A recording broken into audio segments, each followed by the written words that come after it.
Gracias por acompañarnos. Me toca abrir, acá por indicaciones del autor, Diego Alfredo Pérez Rivas. Gracias por la invitación, Diego. Gracias también al compañero Antonio por estar acá. Un honor compartir pues en esta ocasión con ellos para hablar de este libro que se llama Hipótesis Divina y Principio Antrópico, como ya lo escucharon, y tiene como subtítulo una pregunta: el último bastión del pensamiento mágico. Es un ensayo bastante pormenorizado acerca de una pregunta que de alguna manera ha sido explorada durante siglos y siglos y siglos, ¿no? Que tiene que ver con el origen del universo. Me di la tarea de hacer por acá unos apuntes para hablar un poco acerca del tema y no perderme, porque hay mucho que se puede decir, se divide en varios capítulos y pues bueno, va haciendo un contexto general, ¿no? Acerca de la religión, acerca de cómo se han hecho pues ya muchos razonamientos acerca del origen del universo, tanto desde lo teológico, lo filosófico o lo científico. Entonces, doy lectura a este pequeño texto que hice, espero que no les aburra. La idea es que sea un diálogo y que también ustedes puedan participar. Dice: desde tiempos inmemoriales, la humanidad ha intentado responder las grandes preguntas sobre el origen de la naturaleza del universo.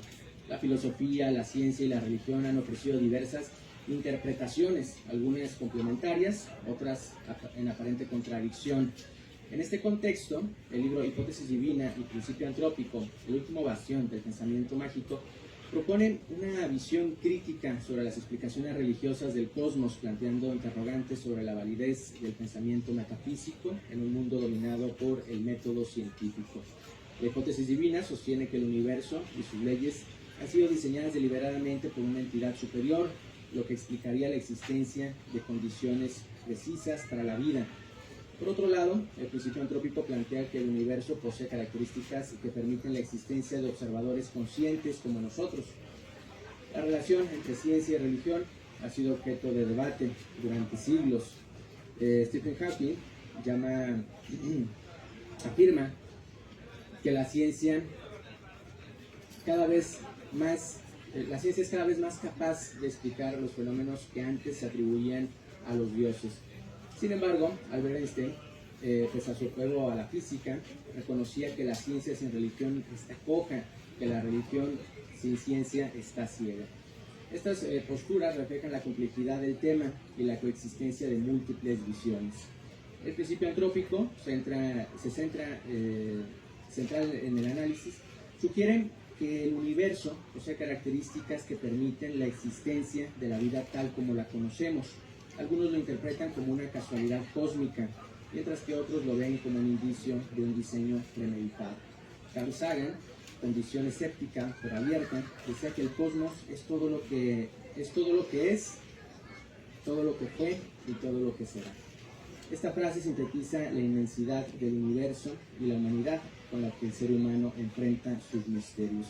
Más allá del debate entre escepticismo y creencias, el libro invita a la reflexión sobre el papel de las narrativas en nuestra comprensión de la realidad.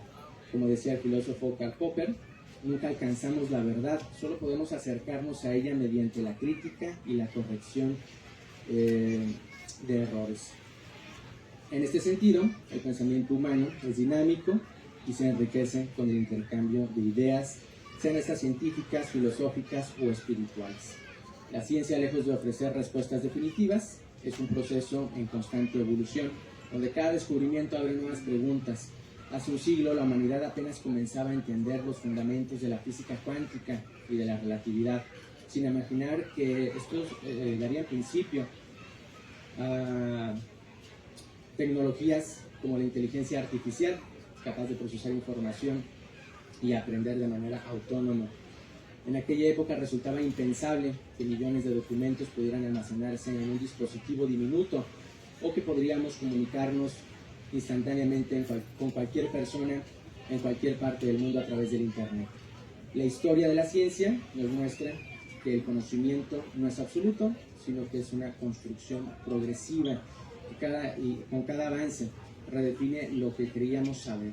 Así como hoy consideramos sorprendentes los logros tecnológicos actuales, en el futuro seguramente nos deparará descubrimientos que desafiarán por completo nuestra comprensión del universo. Así, hipótesis divina y principio antrópico se insertan en un diálogo ancestral entre la razón y la fe, ofreciendo un punto de vista que sin duda generará discusión y análisis. Más allá de la postura que se adopte, lo valioso es la oportunidad de repensar nuestras certezas y abrirnos a nuevas perspectivas sobre la existencia y el universo que habitamos. Es algo de lo que puedo decir al respecto de esto, que pues bueno, sin duda es un libro que tendrían que leer para entrarle bien al debate, pero pues en resumen eso, ¿no?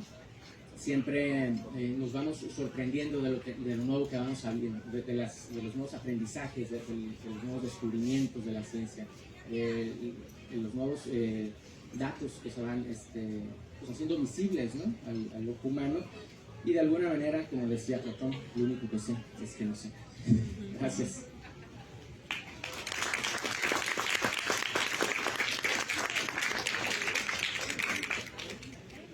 Gracias, pues un honor estar compartiendo con Matami Diego y un gran gusto para mí porque yo soy cimarrón, ¿no? Yo soy egresado de, bueno, hasta apenas me da ya decirlo, de la tercera generación de licenciados en Ciencias de la Computación, junto con el maestro Evelio que está por allá en la esquina. O sea, salimos de aquí de la Facultad de Ciencias, soy ensenadense, así que bueno, me da mucho gusto estar aquí en mi casa, en un evento de mi alma mater. Y bueno, me dio mucho gusto que Diego me haya invitado porque aparte de una fuerte amistad, nos une también lazos de académicos, ¿no? Ambos nos aventamos hace unos años a un proyecto que ha desembocado en una red de investigación multidisciplinaria sobre justicia, ética, democracia e inclusión en las sociedades digitales. O sea que tratamos de unir los mundos aparentemente disjuntos de la tecnología, de la computación, las ciencias de la información y todo esto con las humanidades y las ciencias sociales, ¿no? Pues para estudiar ahora cómo la tecnología, las diferentes tecnologías están teniendo impacto en nuestras sociedades, ¿no? La red, como somos unos geeks, ¿no? Hicimos todo para que el acrónimo fuera algo medio geek, entonces el acrónimo es Jedi SD, ¿no? Bueno, ese es el prolegómeno. Entonces muchas gracias, Diego, por haberme invitado. Voy a meter un poquito de desorden, déjenme paro aquí porque traigo algo que les quería mostrar muy rápidamente.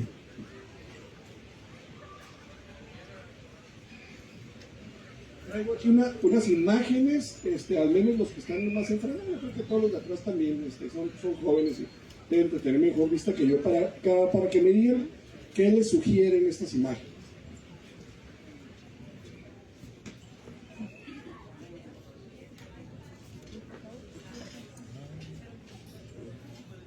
¿A qué parecen? ¿Qué parecen ser estas? Como caritas, ¿no? Como unas caritas, ¿no? Y aquí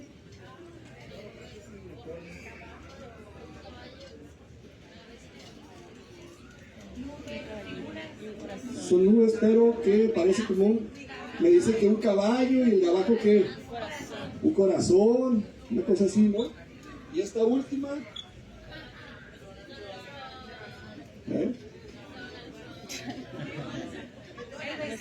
Donald Trump. ¿Cómo que Donald Trump? Yo veo ahí un bidón de agua con un trapo, bueno, en fin, ese es el asunto. Bueno, entonces quise partir de ese ejemplito para ir viendo aquí. Déjenme pongo mis lentes porque ya no veo muy bien sin lentes. Entonces tengo unas notas por aquí, ¿no? Fíjense, eso de ver figuras en las nubes, en los objetos que vemos, en todo esto, obedece a un fenómeno psicológico que se conoce como pareidolia, ¿no? El cual nos lleva a ver o a buscar, a tratar de reconocer figuras, ¿no? Que cosas, patrones que conocemos en imágenes, en objetos y demás, en estímulos aleatorios, pues, ¿no? Me parece que es un ejemplo fascinante de cómo nuestro cerebro trabaja para dar sentido al mundo visual, ¿no? A lo que vemos. Ajá. Y este es un caso particular de un fenómeno más general que se llama apofenia, ¿sí? Con el cual percibimos patrones o incluso conexiones significativas en datos de diferente tipo, datos visuales, datos que escuchamos, datos que leemos, ¿no? O en eventos aleatorios, cuando en realidad no existe una relación de causa y efecto entre ellos, ¿no? Pero nosotros tratamos de buscar patrones en esas cosas, ¿no? Y esto tiene que ver con algo de lo que habla el libro, que es el pensamiento mágico, el cual los especialistas dicen que es una distorsión cognitiva que consiste en creer que los pensamientos, incluso nuestros pensamientos o nuestras acciones, tienen consecuencias en la vida real con cosas que a lo mejor no tienen ninguna conexión lógica, ¿no? Esto obedece a que los humanos tenemos una necesidad de control. No nos gusta el desorden, queremos ordenar las cosas, clasificarlas, ponerle etiquetas y eso, ¿no? Y como no podemos controlar lo que no podemos explicarnos, pues entonces buscamos algún tipo de explicación. Ajá. Pero a menudo las explicaciones que buscamos se derivan de este tipo de pensamiento, o sea que están basadas en supersticiones, en creencias, en ideas que abordan algunos cultos, en algunas religiones, en premoniciones, etcétera. Y lo vemos en la vida cotidiana, ¿no? Por ejemplo, con un futbolista antes de salir a la cancha tiene su ritual de que saca un amuleto, ¿no? Una piedrita, un anillo, una cosa, le da un beso, o hace algo, un ritual, porque piensa que con eso le va a traer buena suerte, ¿no? Que le va a ir mejor. ¿Ah? Entonces, bueno, esta forma de pensar, el pensamiento mágico ha acompañado a la humanidad desde los principios de los tiempos, ¿no? Tenemos una tendencia natural a establecer relaciones de causa y de efecto sin que le podamos comprobar esa causa y efecto de un modo lógico, ¿no? Esta predisposición es muy marcada en la infancia, sobre todo. Los bebés, desde bebés vamos identificando formas. Se dice que es un proceso que nos ha ayudado en la evolución, ¿no? En nuestra evolución como humanos, a encontrar formas, patrones, a buscar la carita de la mamá, del papá y de la gente que nos va a cuidar, o identificar cuándo es un animal que nos va a atacar, cosas de ese tipo, ¿no? Entonces es una predisposición muy marcada en la infancia y que se va manteniendo a lo largo de nuestra vida si el contexto en que nos vamos criando que lo promueve, ¿okay? En contraparte con el pensamiento mágico tenemos el pensamiento crítico, ¿sí? Aquí pues se trata de emitir juicios claros y razonados, ¿no? Basados en la interpretación, en la comprensión, en la aplicación y la síntesis de evidencia obtenida a través de la observación, de la lectura y de la experimentación, ¿no? Entonces el libro de Diego abona, creo yo, de forma importante en este sentido de promover el pensamiento crítico de sus lectores, ¿no? De hecho Diego lo dice, ahorita lo voy a citar, ¿no? Con sus palabras, dice que una de las principales razones para escribir este ensayo nació de las experiencias a través de los años que ya tiene como profesor de universidad, impartiendo materias como la lógica y la filosofía del derecho, ¿no? En las cuales pues tiene que abordar temas legales desde una perspectiva legal, pero que se relacionan con nociones morales que traemos nosotros ya, y estos temas son pues, temas que algunos consideran tabú y otros los ven muy escabrosos, ¿no? Son muy polémicos, como el matrimonio igualitario, la interrupción legal y voluntaria del embarazo, la eutanasia, la adopción homoparental, la discriminación positiva, el cambio climático, el consumo de cannabis, en fin, hay muchos temas, ¿no? que se deben de poner a la discusión pública porque se deben legislar al respecto, pero que traen una carga fuerte por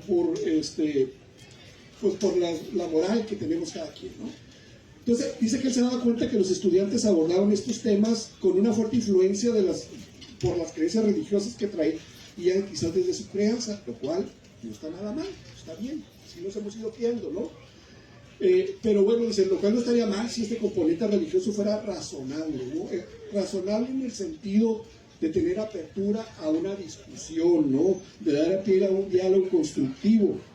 Dice, sin embargo, la postura que traían la mayoría de los estudiantes a través de los años es de una afirmación, lo estoy citando, ¿no? De una afirmación ciega de que las creencias religiosas personales no solo deben ser aplicables moralmente a quien las profesa, a uno, sino que deben extenderse a todos aquellos que no creen en ellas. O sea que si en mi casa me enseñaron, o en mi religión, o lo que sea, me enseñaron que la eutanasia no debe practicarse bajo ninguna condición, bueno, pues que eso se debe legislar de esa manera. Pero resulta que si nos vamos por las creencias de cada quien, bueno, pues hay gente que su religión o su moral le dice que sí, que hay condiciones en que la eutanasia sí debería practicarse por humanidad, ¿no? Pero no podemos legislar nomás porque mis creencias así lo dicen, porque cuando legislamos es para todo el mundo, pues, ¿no? Entonces, bueno, es decir, que los estudiantes estaban más condicionados por el pensamiento mágico que se originaba en el seno familiar de lo que estaban incluso ellos dispuestos a aceptar. Dicen, no, yo no. Pero pues las acciones y lo que decían, pues sí, apuntaban eso, ¿no? Por algo dice Diego que es algo que le impulsó a escribir este libro. Lo cito de nuevo, el de fomentar de modo orgánico un sano escepticismo y la creación de un espíritu crítico en los estudiantes, ¿no? Lo cual me parece a mí, que soy también profesor universitario y de posgrado, que es algo que debemos promover todos los que nos paramos a dar clases, ¿no? El pensamiento crítico,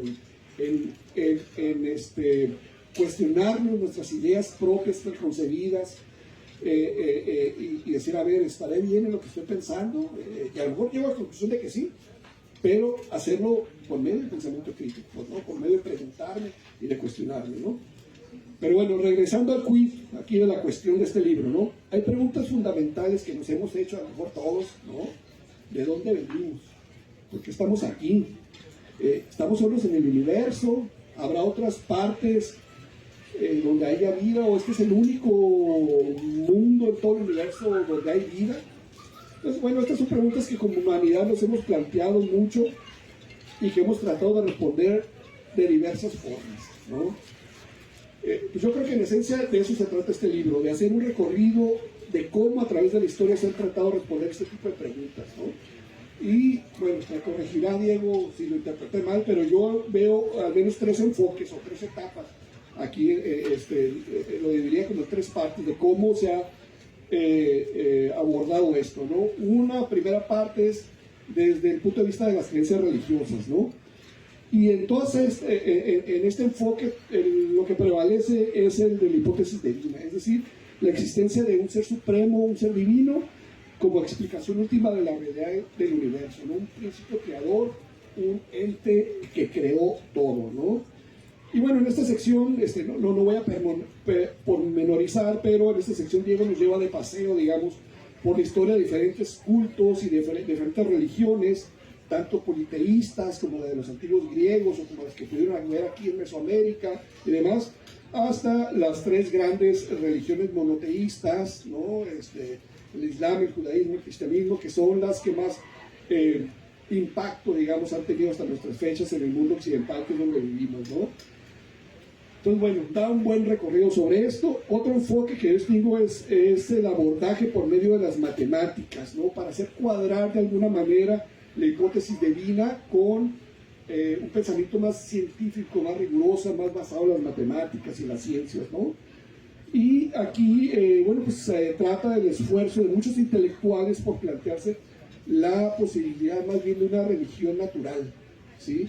O sea, una religión que a diferencia de las religiones tradicionales no daría cabida a supersticiones ni a rituales, ¿no? Que se basarían en principios científicos, matemáticos, para hacer cuadrar esta idea, ¿no? Y aunque podría parecer un enfoque más moderno, pues podemos encontrar que las primeras aproximaciones las tenemos desde la antigua Grecia, de hecho, ¿no? Con Pitágoras y todos los filósofos pitagóricos, donde, de hecho, los pitagóricos, abordaban el tema de las matemáticas y los números como una investigación espiritual, ¿no? Así como en la Cábala se aborda y se dice que el 7 es un número divino porque tiene que ver con esto y esto, y los números tienen propiedades mágicas y vitales. Bueno, pues también así los pitagóricos buscaban que los números y las proporciones y todas estas cosas tuvieran algo que ver con la divinidad y con todas estas cosas, ¿no? Entonces, en esta revisión histórica que va haciendo Diego, surgen forzosamente figuras importantes como Kepler, ¿no? Kepler decía, él era muy religioso y siempre trató de hacer compatible su labor científica con sus creencias religiosas. Incluso llegó a escribir Kepler, mi propósito es mostrar que la máquina celestial, dice, hablar de una máquina celestial, ¿no? Debe compararse más a una máquina de relojería, ¿no? Que a un organismo divino. Debería ser el universo como un relojero suizo, ¿no? Que hace un reloj muy fino, muy bien ajustado, que si se mueve una partecita, un engranaje de 1/2 milímetro o una fracción, ya no funciona la cosa, ¿no? Entonces, él buscaba eso, ¿no? Y bueno, da varias anécdotas aquí sobre otros grandes como Newton, como Laplace y otras grandes figuras que trataban de demostrar la existencia de un Dios científico que operaba precisamente con la precisión de un relojero, ¿no? Un relojero divino. Y bueno, paradójicamente, en realidad lo que estaban haciendo era preparar el terreno para que resultara un ser creador, un relojero, un gran relojero divino, una máquina celestial, resultara irrelevante, ¿no? Porque es así como llegamos al tercer enfoque, digamos que es más reciente, que tiene que ver precisamente con el principio antrópico del que habla el título del libro y el ajuste fino, ¿no? Y que digo, pregunta que si este será el último bastión, ¿no? El último soporte del pensamiento mágico. Bueno, pues el principio antrópico tiene que ver con que el universo está ajustado para permitir la vida humana, ¿no? Y de hecho, gente que no era teísta, ¿no? Científicos que no creían en una divinidad, como Stephen Hawking. Hawking llegó a decir alguna vez, las leyes de la ciencia, según las conocemos ahora, contienen muchos números fundamentales, ¿no? Y lo notable es que los valores de estos números parecen haber sido finamente ajustados para hacer posible el desarrollo de la vida, ¿no? Y es que el desarrollo de las ciencias físicas y astronómicas, al menos hasta la fecha, tal como lo conocemos, hasta donde hemos llegado con ello, ¿no? Como humanidad, han determinado que sí, que efectivamente hay unas constantes cósmicas, no cósmicas, cósmicas, ¿no? Y que la estructura y evolución del universo están determinadas. Perdón. Hay un libro de Martin Rees que se llama un filósofo, un astrónomo real, ¿no? de Inglaterra, que habla de just 6 numbers, solamente 6 números, 6 constantes cosmológicas fundamentales. Dice que son unos números, unas constantes que están ajustados con precisión para permitir la existencia de estructuras complejas como galaxias, estrellas y vida, ¿sí? Y aún más, si tú le mueves poquitito de número infinitesimal, ¿sí? Un poquitito a alguno de estos números, sus valores resultarían en un universo drásticamente diferente a lo que conocemos y posiblemente inhóspito, no podría albergar la vida. Entonces, bueno, pues esto no puede, o sea, dicen mucho, esto no puede ser producto de la casualidad, no puede ser producto del azar. Tiene que haber alguien, una entidad que haya enseñado todo esto, y esto me lleva entonces a que debe haber un diseño inteligente, ¿no? Pero luego pues, surgen otras cosas. Ok, hay un diseñador inteligente que ajustó, hizo este ajuste fino, ¿no? Para que no hubiera otra manera de que existiera la vida. Bueno, entonces, antes de que se hiciera este ajuste y que hubiera las condiciones para la vida, pues ¿qué había? ¿Cómo existía una entidad que hizo el ajuste? ¿No?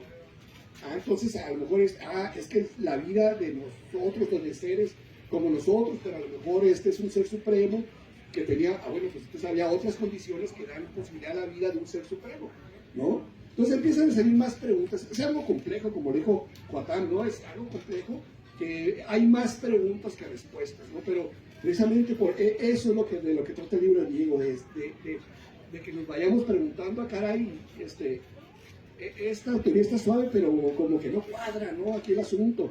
Bueno, para ir terminando, han salido todo tipo de teorías de ahí, ¿no? Los que han visto las series de Marvel, esto les sonará el asunto esto de los multiversos, ¿no? Entonces, hay una teoría del multiverso o de la pluralidad cósmica que ofrece una nueva perspectiva sobre esto del ajuste fino, ¿no? Dice, hay múltiples universos con diferentes leyes y diferentes constantes físicas. O sea, que el universo donde vivimos sí está determinado a lo mejor por 6 constantes ajustadas finamente para que haya vida, pero hay a lo mejor una infinidad de otros universos, o sea, hay un multiverso, donde otros universos tienen otras constantes y otras posibilidades para que exista otro tipo de vida, ¿no? Entonces, con ello explica el aparente ajuste fino sin necesidad de un diseñador, ¿sí? Y da cabida a predicciones de teorías como la expansión eterna o la inflación eterna y la teoría de las cuerdas, que son cosas que estudian los físicos, ¿no? Y aunque es algo especulativo, porque no está probado, ¿no? La idea del multiverso proporciona un marco para comprender la naturaleza aparentemente improbable de los parámetros de nuestro universo, que sugiere que la habitabilidad de nuestro universo es un efecto más de selección que una característica fundamental de la realidad, ¿no? Entonces, para cerrar, la pregunta que veo yo que subyace en el fondo de este ensayo, o lo que lo dice Diego, de hecho, justamente es: ¿se cuenta con argumentos razonables para seguir creyendo en la posibilidad de la creación divina o del diseño inteligente hasta donde vamos ahora con los conocimientos que tenemos? Entonces, la invitación que yo les hago es a explorar los argumentos, los datos, las reflexiones y todo el resultado de una minuciosa investigación que llevó a cabo Diego, y hacer con un espíritu crítico, pues sin prejuicios, teniendo la humildad suficiente para no aferrarse a ideas preconcebidas o creencias enraizadas que traemos, incluso si descubrimos que lo que aquí nos presentas contradicen algunas cosas a lo que creemos y a lo que estábamos acostumbrados a que así eran las cosas, ¿no? Y que finalmente pues formamos juicios razonados sobre las interrogantes que se plantean aquí en este libro. Bueno, pues esa sería mi contribución. Ok, muchas gracias.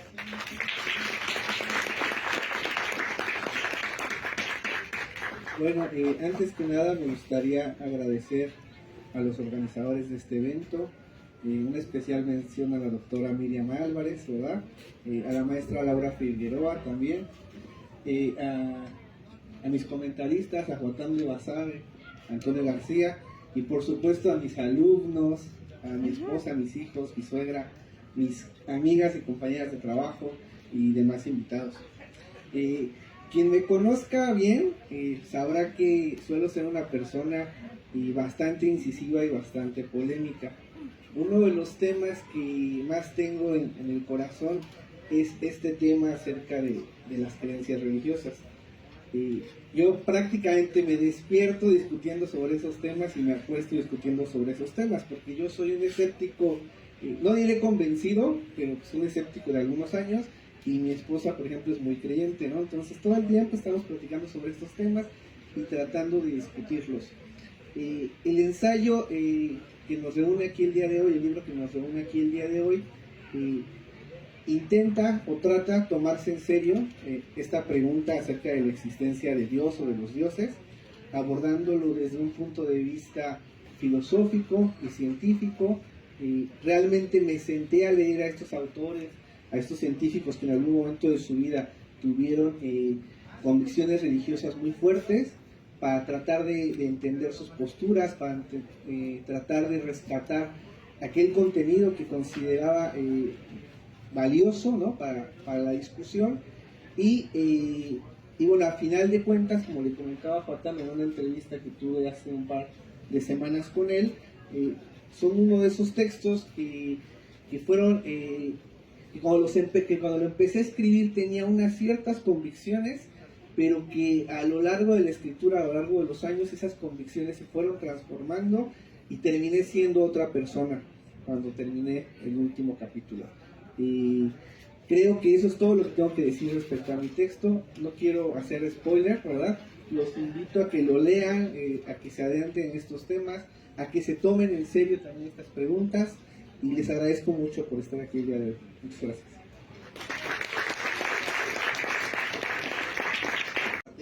Claro, muchas gracias.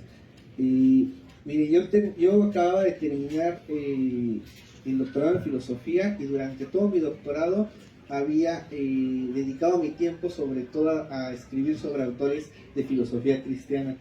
Entonces, digamos que cuando terminé este doctorado, quise hacer un espacio y empezar a explorar otro tipo de posibilidades, otro tipo de ideas, y es por eso que comienzo un periodo de postdoctorado en Italia, en donde me acerco más a la filosofía de la ciencia. Entonces hubo una transformación, digamos, de un Diego, me gusta decirlo de esta manera y espero que lo tome de buena forma. Yo sentí que ese proceso fue como salir del closet del escepticismo. Había muchas dudas que estaban sembradas en mi cabeza, que yo trataba de tapar con algunas otras cosas, y cuando termino el libro ya salí del closet y dije abiertamente, bueno, soy escéptico, pues lo siento, ese soy yo. Perfecto, gracias.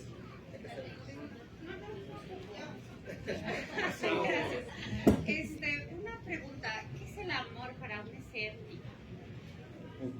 ¿Qué es el amor para un escéptico? Bueno, creo que debería ser lo mismo para un escéptico o un creyente, ¿no?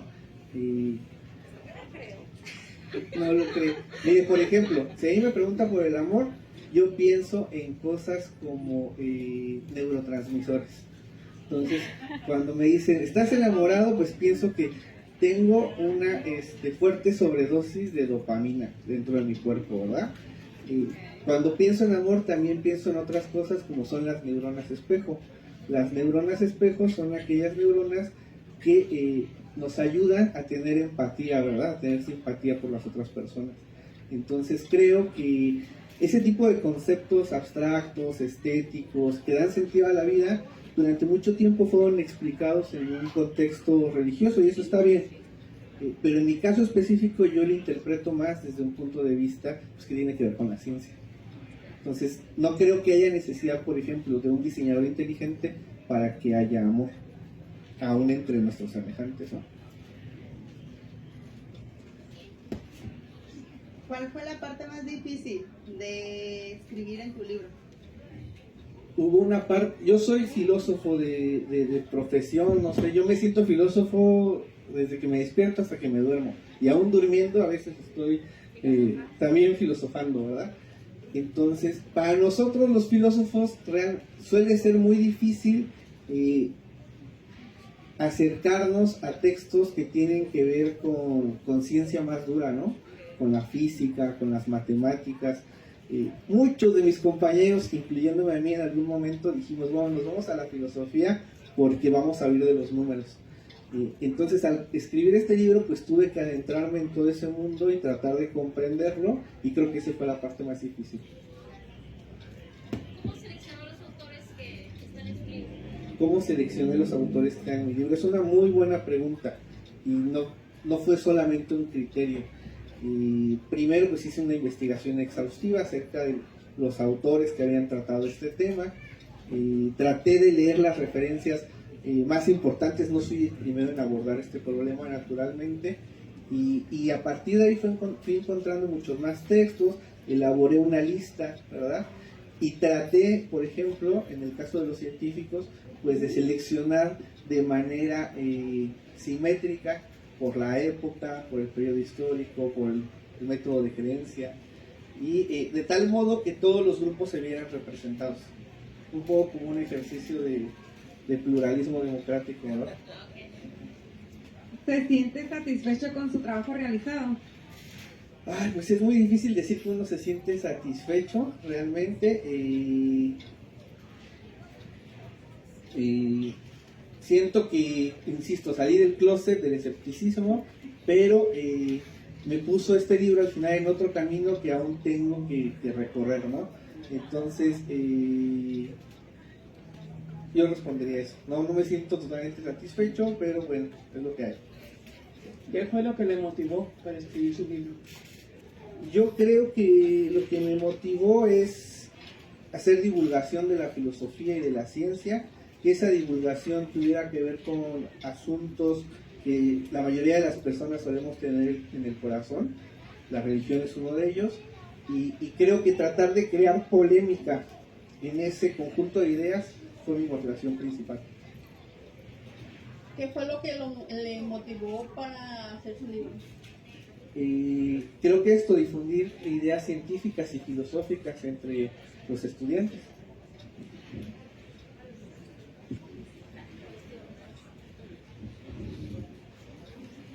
¿Escribiría otro libro referente a este mismo tema? Yo creo que sí me gustaría escribir otro libro referente a ese tema, pero posiblemente cuando ya esté un poquito más viejito, ¿verdad? Posiblemente hay cambia la perspectiva, ¿no? Hay quien dice que todos son escépticos o ateos hasta que el avión se está cayendo, ¿verdad? Ahí uno se pone a rezar. Entonces no voy a decir que de esa agua no beberé. ¿Qué es lo que espera de este libro? ¿Qué es lo que espero de este libro? Pues me encantaría que fuera leído. Yo creo que es lo que todo autor desea, ¿verdad? Que no solamente uno escriba y se quede en las bibliotecas empolvándose. ¿Cuál es la reacción que espera de las personas? ¿Cuál es la reacción que espero de las personas? Mire, con que haya una reacción, con eso es suficiente para mí. Y que cada quien sea libre de sacar sus propias conclusiones. Yo también tengo una pregunta, Diego. Pero como dicen por ahí, más que una pregunta, tengo un comentario. Me llama la atención que, pues como lo mencionas, ¿no? Tú te gusta generar polémica, ¿no? Eres provocador por naturaleza. ¿Cómo lidias con esta pues, discusión constante sin que pues, se hieran susceptibilidades, ¿no? Porque es muy fácil en estos temas, de pronto, que la gente se sienta ofendida, que la gente se sienta, sí, pues de alguna manera ofendida, ¿no? Muchos de los autores que citas, sí como que transgreden esa línea. Tú lo aclaras ahí en una de estas notas al margen, ¿no? Se critican los argumentos o las razones, los razonamientos, no a las personas, ¿no? Pero muchos autores de estos de los que por acá citas, pues sí de pronto transgreden esa línea, ¿no? Y sí llaman ignorantes de múltiples formas a las personas creyentes. ¿Cómo logras tú mantenerte como en esa línea del respeto, a pesar de este espíritu de escepticismo y de provocación? Honestamente no podría decir que me mantengo en esa línea de respeto, la estoy cruzando constantemente. Es el precio que hay que pagar por tener esta profesión, creo yo. Los filósofos tenemos que ser así, pues. Tenemos que ser provocadores, tenemos que cuestionar las creencias, las ideas, y quizá en el tema donde trato de tener un poco más cuidado, atención, pues es por ejemplo con mi familia, ¿no? Tratar de no herir lo menos posible, pero no lo he logrado, honestamente.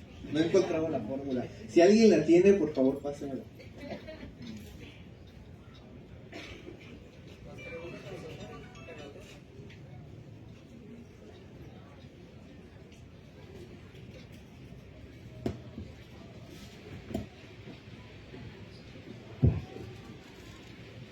Muchas gracias.